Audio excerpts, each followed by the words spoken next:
The news from Guyana, the region, and the world. Compiled in the News Talk Radio newsroom and powered by DemeraraWaves.com.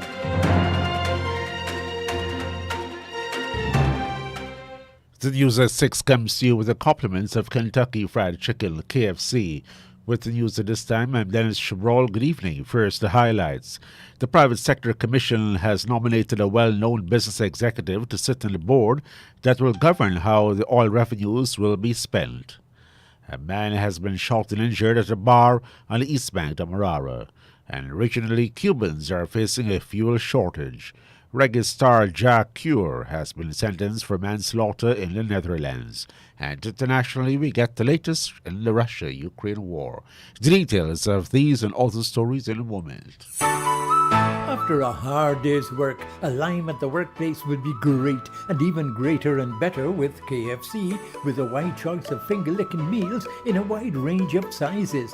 Could be a birthday celebration or promotion, or a lime for no reason at all. Any lime, anytime, anywhere is better and tastier with a delicious meal from any of KFC's 9 locations, including the Amazonia Mall at Providence, open now from 9 a.m. to 10:30 p.m. KFC. It's finger-licking good. And now the news in detail. The Private Sector Commission has nominated well-known business executive Ramesh Dukku to sit on the board of the Natural Resources Fund, the NRF. PSC Chairman Paul Cheng has confirmed that Mr. Dukku has been nominated because he's best suited for the role. Well, he has, I mean, you know, Mr. Dupuy, he has the experience, I mean, in investments and many other fields. I mean, he has wide-ranging experience. He's mature.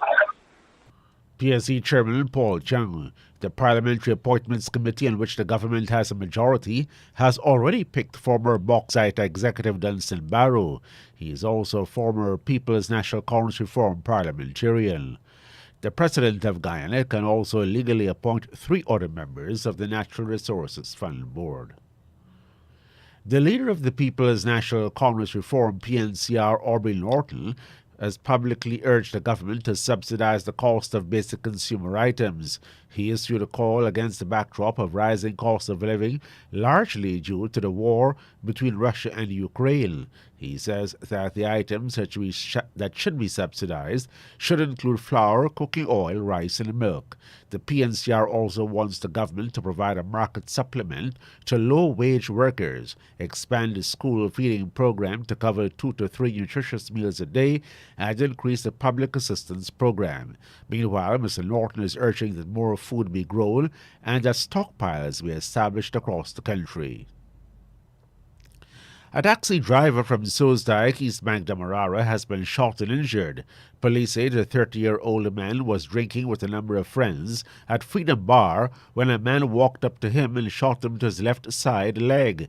The incident occurred on March 17, but it was only Tuesday that police issued a release.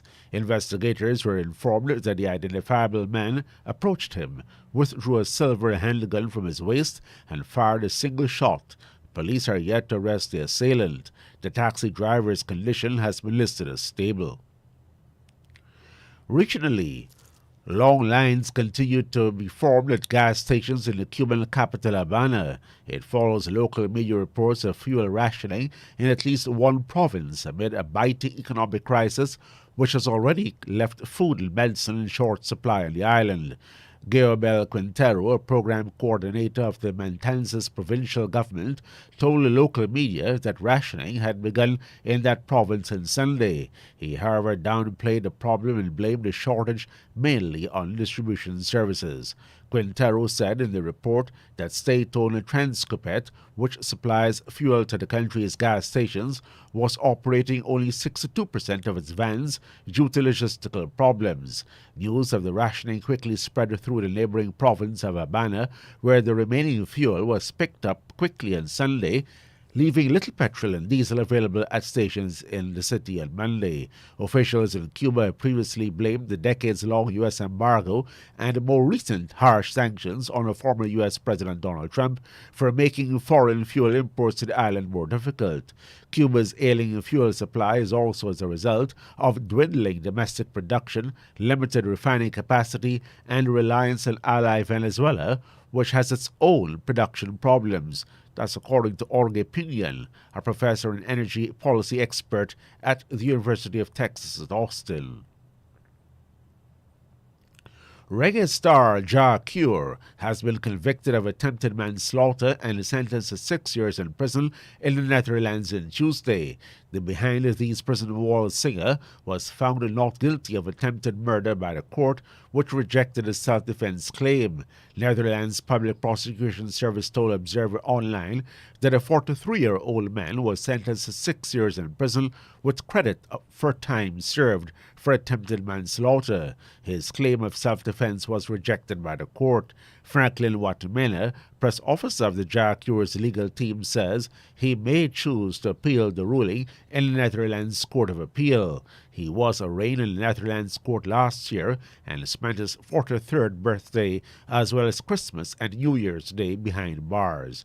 Jah Cure, whose given name is Secretary Alcock, is facing attempted murder, attempted manslaughter, aggravated assault, or attempted aggravated assault. It was in relation to an alleged stabbing incident involving event promoter Ricardo Papa Blake on October 1 at Dam Square in the city centre of Amsterdam.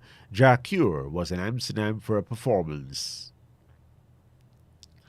In Antigua, the government is facing another ultimatum as a consequence of last Tuesday's fuel hike.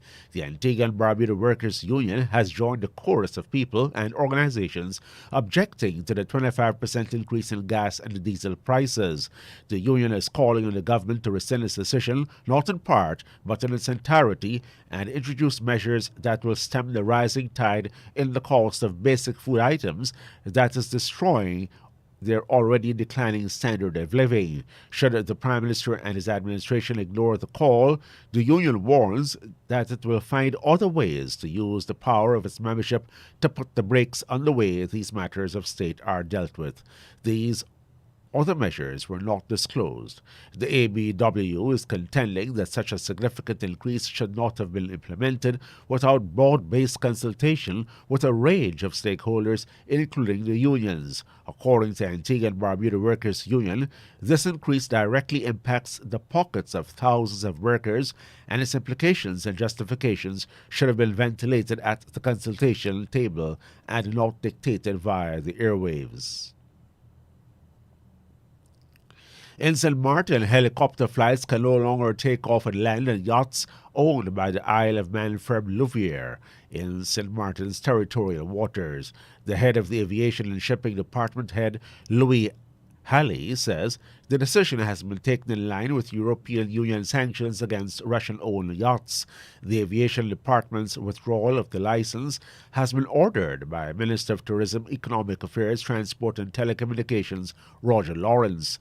On October 28, 2021, the minister had granted a license by ministerial order to Louvière Limited Operations Officer Alison O'Donoghue to take off and land on the Russian-owned mega yachts Eclipse, Garcon, and Solaris when these were in St. Martin's territorial waters. The permit was valid until November 20. The ministerial order states that due to the situation in Ukraine, it is necessary for St. Martin to implement the new EU sanctions as a matter of urgency. St. Martin is obliged to implement the international sanctions imposed by the United Nations and the European Union. And now we go to the BBC World Service for the latest bulletin of international news. This is the BBC News with Fiona MacDonald. A Ukrainian Deputy Prime Minister says the intensity of the Russian bombardment of the port of Mariupol is still preventing rescue workers reaching the theatre where it's feared hundreds of people remain trapped, 6 days after it was shelled. Irina Vereshchuk said at least 100,000 people wanted to flee the city, which is suffering critical shortages of food and water. Mykola Trofimienko, the former head of Mariupol State University, escaped from the city last week with his wife and 5-year-old son. He's described coming under attack by the Russians. On the entrance to one of the Ukrainian checking points, the Russians started to shoot the cars with the white ribbons on the doors, with the inscriptions "children" on the windows, and they hit 7 or 8 cars from me. My car jumped. Actually, they hit this car with the 2 children inside. I don't know what people could do this actually, and of course we are blaming Putin that he is doing this to Ukraine, but regular soldiers are shooting in the civilian. A Ukrainian official says fierce resistance against a Russian advance on the southern city of Mykolaiv is preventing any attempt to take the key port city of Odessa. A representative of Ukraine's Ministry of Foreign Affairs, Serhiy Orlov, said it meant Odessa had time to prepare its defences. I think we are quite good prepared. And also Odessa now has time due to Mykolaiv and its defenders. This is the city to the northern east from Odessa. They defend from Russians, deter Russians quite successfully. So we have time to prepare better, even better. The UN Secretary-General Antonio Guterres has delivered an impassioned plea for an end to the war in Ukraine, calling it morally unacceptable and militarily nonsensical. He said following Russia's invasion, Ukrainians were enduring a living hell, with civilians terrorised by systematic bombardment. The American ambassador to the UN, Linda Thomas-Greenfield, had this message for the Russians. What Russia needs to do is stop fighting. It needs to stop killing Ukrainians. It needs to stop attacking civilians and forcing people from their homes and creating a humanitarian crisis that is only the result of their actions in Ukraine. President Putin's spokesman Dmitry Peskov has refused to rule out the use of nuclear weapons by Moscow. Speaking to CNN, Mr. Peskov was asked under what conditions Mr. Putin might use Russia's nuclear capability. He said it could happen if the country was facing an existential threat. In response, the Pentagon said this was not the way a responsible nuclear power should act. BBC News. The UN has warned that the war in Ukraine could have a devastating impact on the lives of millions of people in Haiti, where almost half of the population suffers from hunger. The head of the World Food Programme in Haiti, Pierre Honorat, said higher fuel and food prices in international markets could push further people into food insecurity, violence and prostitution. Haiti is the poorest country in the Americas. The US State Department has condemned what it called Russia's orchestration of a sham trial against the Kremlin critic Alexei Navalny. A Russian court earlier sentenced Mr. Navalny to 9 years in a maximum security prison on embezzlement charges, widely viewed as fabricated. His trial was held in the penal colony where he's already imprisoned. After hearing the sentence, Mr. Navalny tweeted a series of messages saying that President Putin was afraid of the truth. The US State Department spokesperson is Ned Price. We note with grave concern that the court's sham ruling is the latest in a series of attempts to silence Navalny and other opposition figures and independent voices who have been critical of Russian authorities. At least 4 people have been killed and several wounded in an attack in southern Israel. Police in the city of Beersheba say a man first stabbed a woman at a petrol station and then drove off and rammed his car into several people, including a cyclist. He then left his vehicle and stabbed a man and a woman outside a shopping mall. Mobile phone footage shows him brandishing a large knife, who's then shot dead by a passerby. US-based scientists say they've found a way of using plants to remove harmful microplastics from the world's water supplies. Their non-toxic solution involves okra, fenugreek, tamarind and other slimy plants, often used in cooking. The carbohydrates extracted from the plants help remove the microplastics. BBC News. And that's the news to the moment.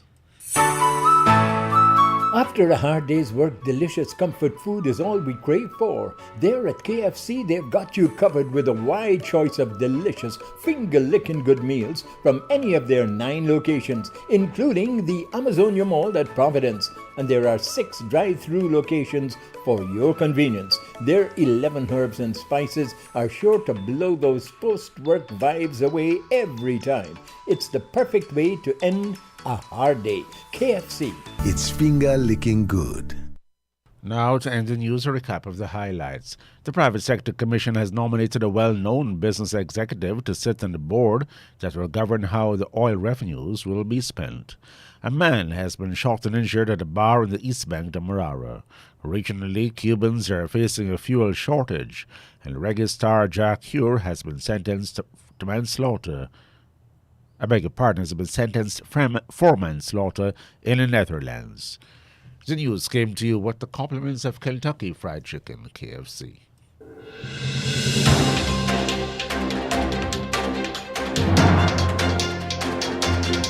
This has been the news, compiled in the News Talk Radio newsroom.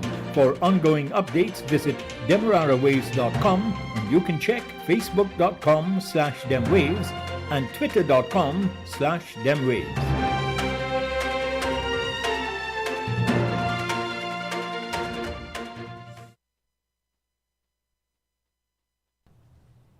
Time in Guyana, 18 hours 16. For the toughest jobs, there's only one original motor oil, Valvoline, powering the world's heavy-duty engines in every corner of the world. You can trust the super protection of the original to keep your business moving forward. Valvoline, the original that never stops improving. Distributed by Swiss Machinery, Eccles Public Road. Telephone 233-3821 or 2495 or WhatsApp 691-1732.